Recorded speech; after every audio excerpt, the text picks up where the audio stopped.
Welcome to the ripple effect of love for dads and families. Today, we celebrate the joy of being adaptable. What does that mean? Aha. I'm Christine Bernard, stress management coach, excited to support you on your journey to loving yourself more, to leaving a legacy of love to your family, for you, for your family. And I was talking the other day to a grandparent who said, "Hey, I'm loving your show, Christine." So excellent. This is excellent also for grandparents because in today's world, we have grandparents who are supporting the dads and the moms the best they can, right? And in some cases, they're the full time babysitter. So we all need some self love. We need to respect who we are, respect our bodies, respect our needs. And this week, we've been talking about flexibility. How does flexibility play an important role?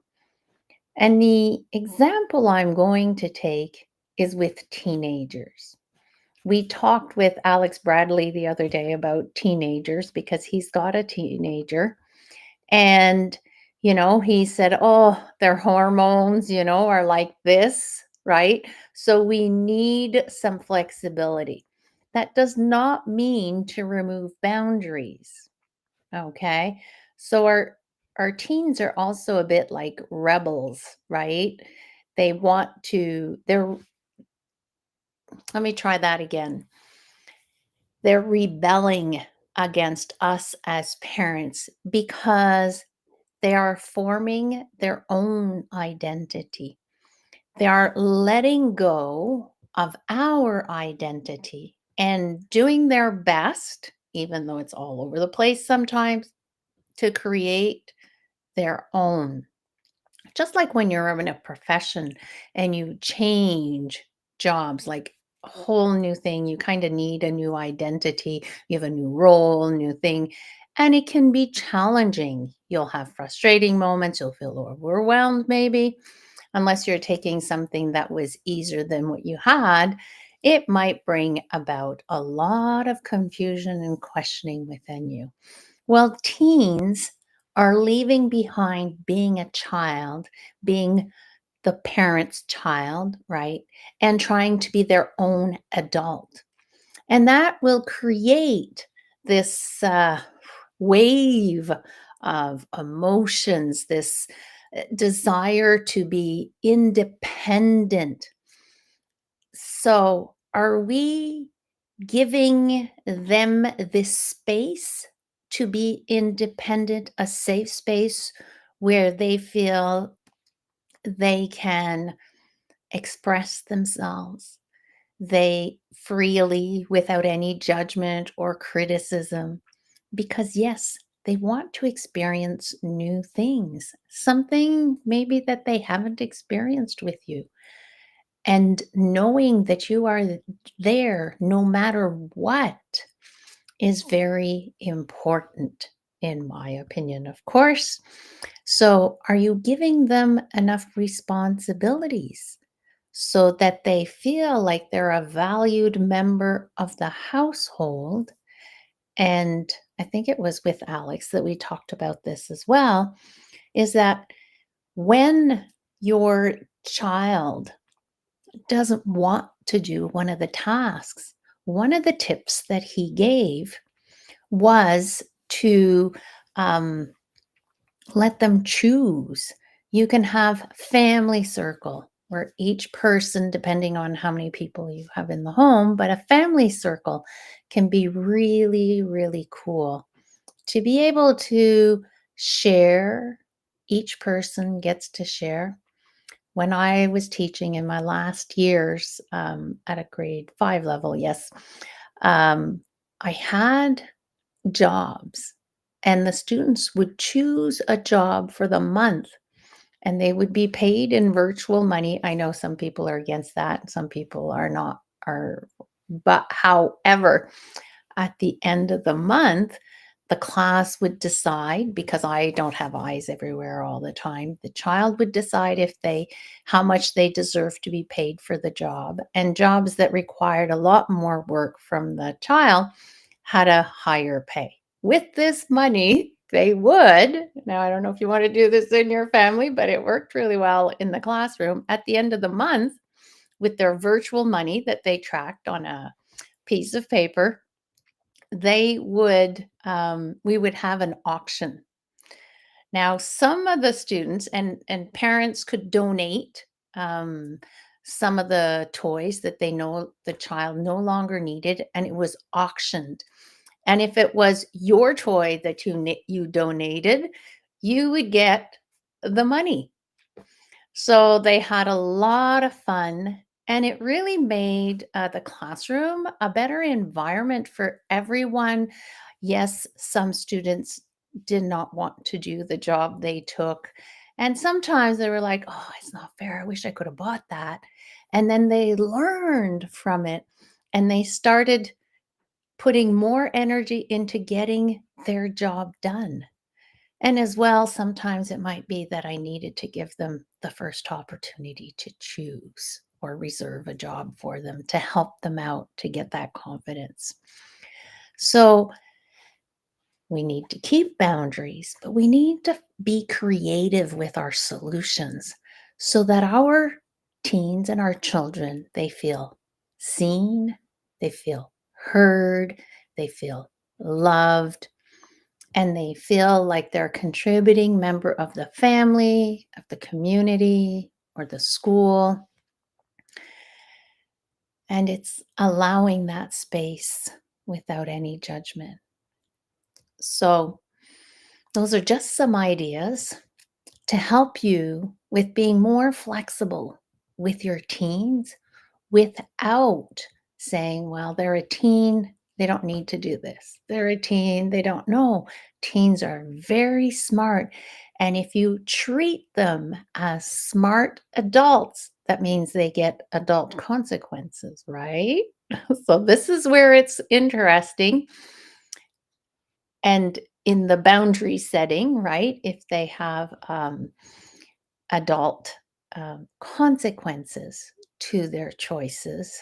And I will tell you that if you ask your child for a consequence, I think I noticed when I started doing this with the students is that 80 to 90% their punishment, their consequence was way worse than I would have given them. Sometimes I had to say, "Oh, sounds like you need some self-love in there.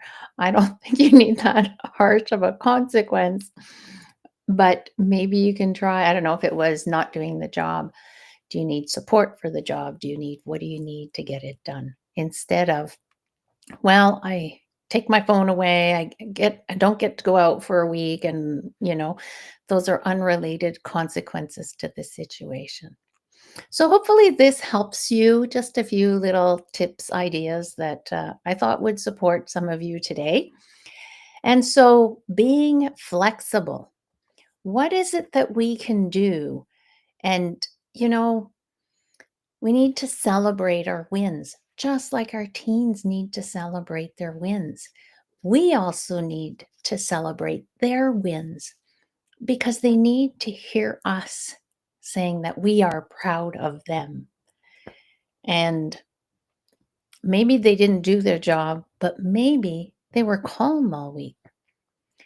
And this was an exercise that I did in my first year of teaching was to just go in observation mode and you just observe very attentively everything happening. And you will notice that even though the child isn't doing A, what you want, but maybe they're doing B and C and D, and they're doing it really well. They need acknowledgement for doing B, C, and D. Do they not? Right? However, they might need support, guidance, help to do option A. What is that resistance that they have?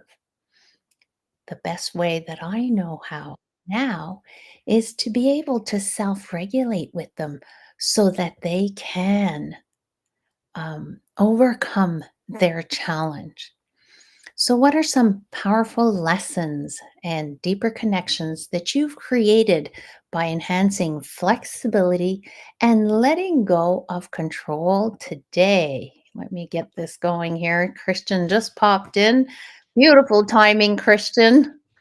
It looks like it's cold in your neighborhood. My goodness. I never did. I used to not disclose because of the humoristic reactions that we always get in Southern California. Yes, it's Southern California, and it's about a nice crisp 65 with the sun shining, beautiful outside. Oh, look at you. However, however, yes, I like to be warm and snuggly, uh, and especially when I'm working, I want to be. I choose to Mm, be now as yes. comfortable as I can because I learned through the ABCs of self regulation that not only am I in control, but Mhm. I can manage. I can just. I mean, it's the control I've regained. I've regained control So of I'm gonna show different. you what I have here. I've got my big fluffy blanket.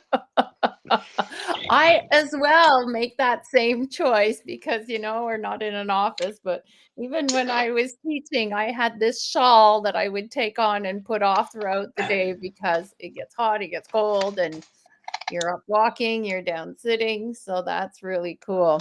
But let's take a quick pause in that and let's really dive into that because I used to say and this is obviously we have a fellow Quebecian here, so she will vouch that a crisp 60 degrees is not much. And by the way, you know what? No, it is a crisp 65, and even at 50 or the 40s that we've seen it dip into, and 40 degrees, yes, we got the heaters. But here's the thing, and I wanted to bring up is who all of a sudden decided that it's okay when somebody else makes a point for themselves or their comfort level that it's not Mhm. okay. Or you're just, oh gosh, you're just complaining. No, I didn't Well, start with a no. complaint. What I'm I didn't. saying is you're taking care of your needs, your body needs. You want to have your toque on, your jacket. I assumed you were coming outside from outside, which could have been too, right? Just quickly coming in and it's colder, and that's See, fine as well. but you said right there, you Assumed. assumed, and Yes. so once again, we again let's take Yeah. this. Let's take Yeah. this You're right. surface. Let's take this surface comment and say, let's dive in and say, okay, and I did, and that's why I'm using it too because I normally and I used to say that. As a matter of fact, let me go ahead and answer the way that I used to answer. Ah, good. I typically it's really nice and chilly. It's really not that cold. I don't like to tell people how what the temperature is because folks that are on the East Coast are or that do experience cold weather, they always laugh and say, "Oh, 40 degrees, oh that's nothing. At 0 degrees," and so on and so forth. And so it would make me feel like, okay, well, sorry, but it would just make me, it wouldn't make me feel good, and I'm kind of sitting in that little festering in that feeling, and Yeah. then there's those comments, and so another one, oh, oh, don't or you don't complain, that's not cold, or that's not cold, and it's always something in regards to the or not valuing what I was saying and or making a joke out of the things. And so again, now I'm not saying don't joke with folks and don't joke about it. Mhm. However, what I am now understanding is if I make a joke that somebody for at somebody else's expense, that's not Mhm. really a joke. There's nothing funny about it because I'm making a comment that is going to make somebody, and again I understand that now. If I make a comment and it affects somebody's, and it can be put down. Now remember, you can say a compliment and they'll still feel a little weird about it. We'll Yeah, talk about that subject another time. But when I want to speak, I want to add value. And if I want to make a humor, I can make a humor or make a joke about myself because I have now the callous, and I've had the callous for a long time to make a joke in or jokingly about myself. However, further on this path of ABCs, I also understand I no longer need to make a joke about myself. I can make a joke about a situation yeah, and changes, and you're going, wow, all of this, and it's yeah, and it really starts and really goes back to, and I really want to remind and equip folks is when you're self-regulating and when you are pouring or taking the time for you and for you to understand more of you, about you, welcome you, talk to you, listen to you, then congratulations. yes, and that's a huge win. That's a huge Huge, huge, win. huge, huge win. Huge, It huge is win. a huge win to allow ourselves to have space for us in our lives. And this is going to and say all of these little pillars and steps and stones that you will, and you're kind of rearranging, and it's okay to grab the pile and just rearrange it all over again and just go back to zero and say, okay, and here it is, and here's another change. You know why? Because everything around us changes all the time. Yes, it does. Nature, Mhm. you will never live this moment again. You will never be this age with your kids at the age and your partner at the time. And so, Yeah. really regaining the presence just to be like, man, to smile, to feel. But let's go back into and say, oh, Christian, maybe it was just a humorous type of thing. Hey, listen, now we're going to get into, now we're going to get into, now I want to listen to understand. Is this gentleman or this person that is saying this comment, are they saying it in a way to be joking? And that's okay. But I'm Yeah. going to allow the professionals to guide you. But even humor can be a coping mechanism. And I'm Yeah. not going to speak for anybody else. But again, going back to say, I used to make fun of myself, make light of it. And a lot of people say, well, yeah, because you beat him to the punch. And I have great comebacks. And that's the way that I was taught.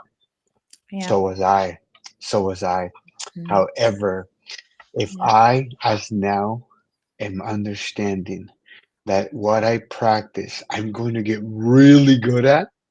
If Yeah. I can really practice to self regulate, to speak clearer, to be able to be a better communicator, and I'm practicing that not only with myself, with my kiddos, with my partner, right, my great wife, wonderful, Yes. because and I kind of highlight a couple of extra things there because she's put up with me for so long and she's endured this journey. Mm. And so to go back in full circle is I want the Yeah. 360 turnabout Yeah. and to change how I am Mhm. behaving, how I am adding value, how I'm making humor in a way that doesn't make others feel bad or at other people's expense.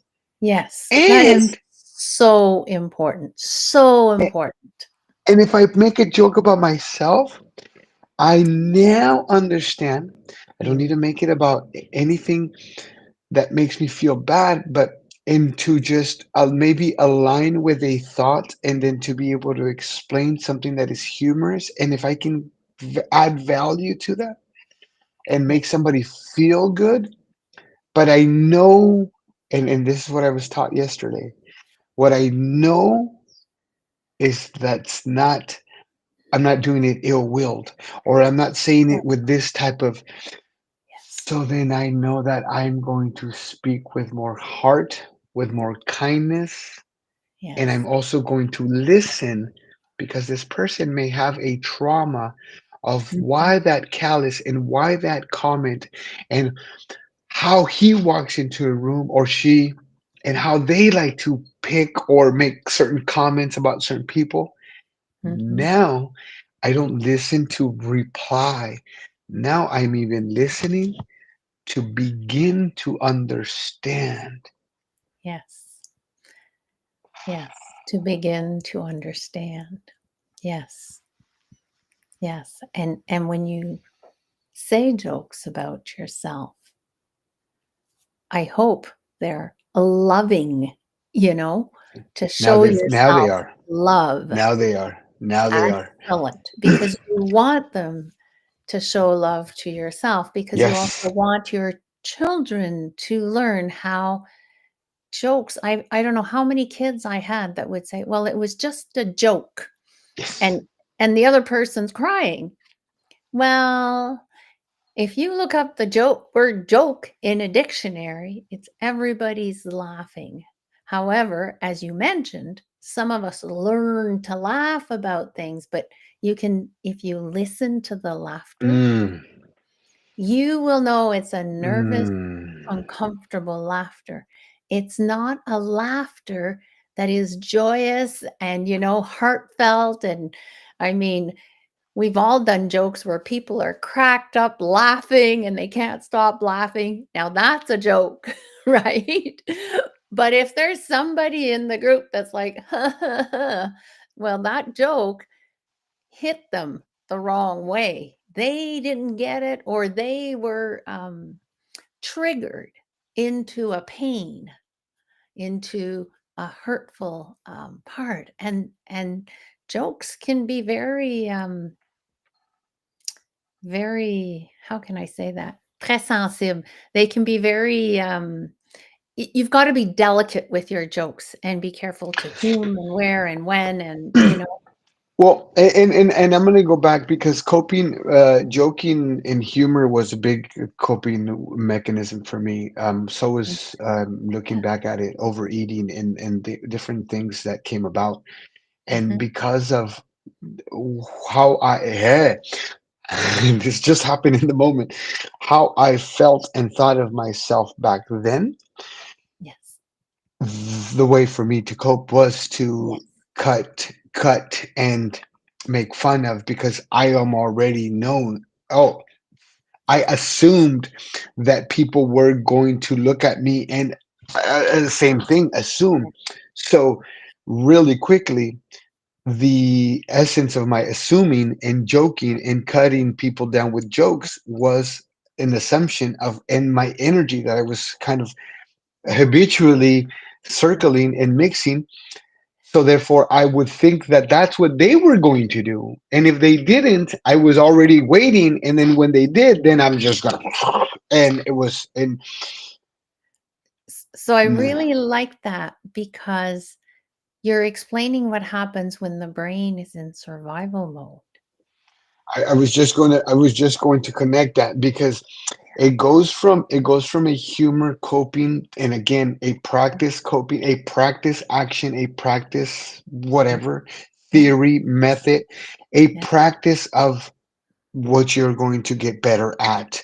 You speak to yourself good, you'll get better at speaking to yourself good. Yes. You speak to yourself in doubt, you will then learn more to speak to Yes. yourself in that doubt. Yes. Of course. So again, and again, going back to the high performers, going back to the people that are running things and running companies and running employees and running homes and running different things,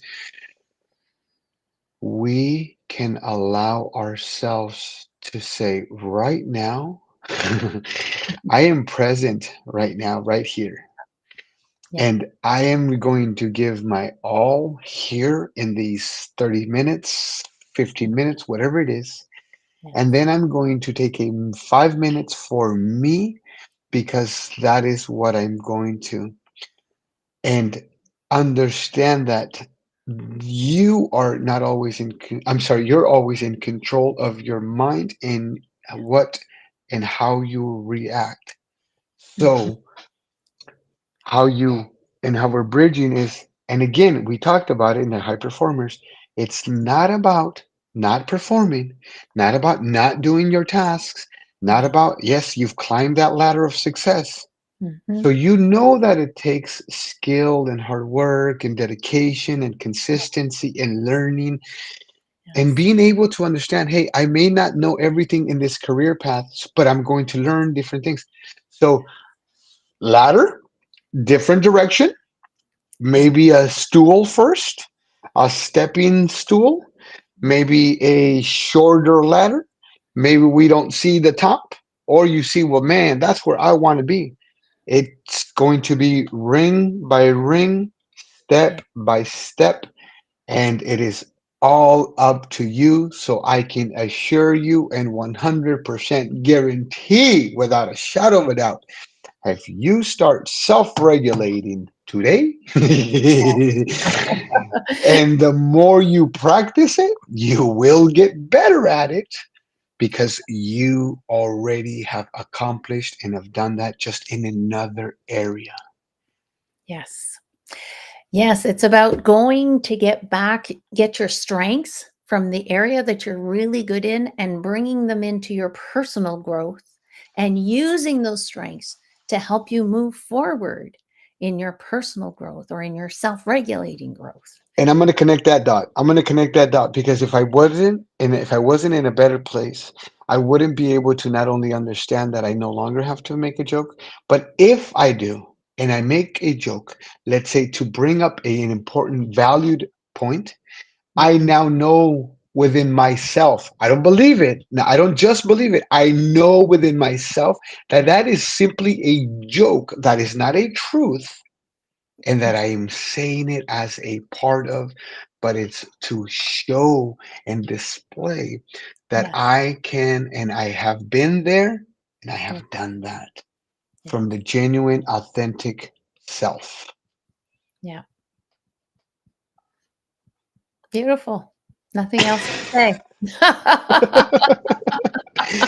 We celebrate. We Yes. celebrate. So we're going to go ahead and celebrate. As Christine tells you, how can Yeah. you get a better control? How can you get Mhm. understand? How can you love yourself a little bit more? Well, she's Yes. going to tell you all of that because I'm going to be celebrating here on mute because I don't. On mute, going away. Love yourself. This morning I asked myself, I love myself enough to. And what is it that I want to do to celebrate?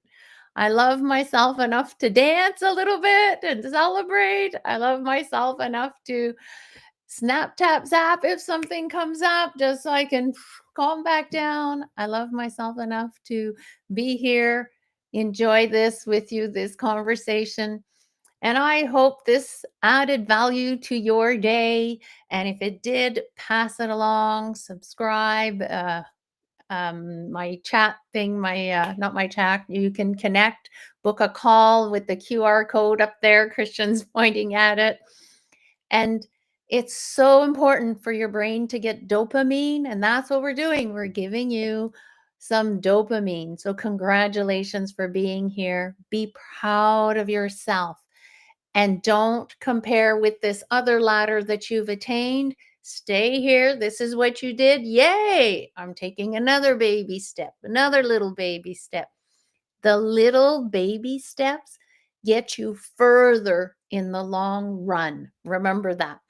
They may not seem like much, but they are so, so important. Small That was steps, beautiful, Christian. small steps. I heard this and other people. Small steps, long vision. Yes. Also heard it from. If anybody knows Pitbull, do tag him. Me and Mr. Worldwide need to have a meeting. We are definitely going to get together. Small steps, long vision.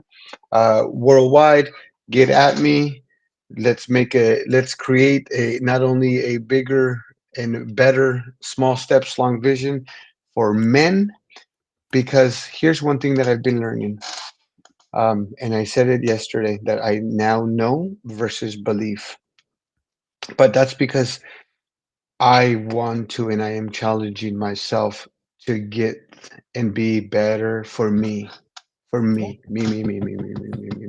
me, me.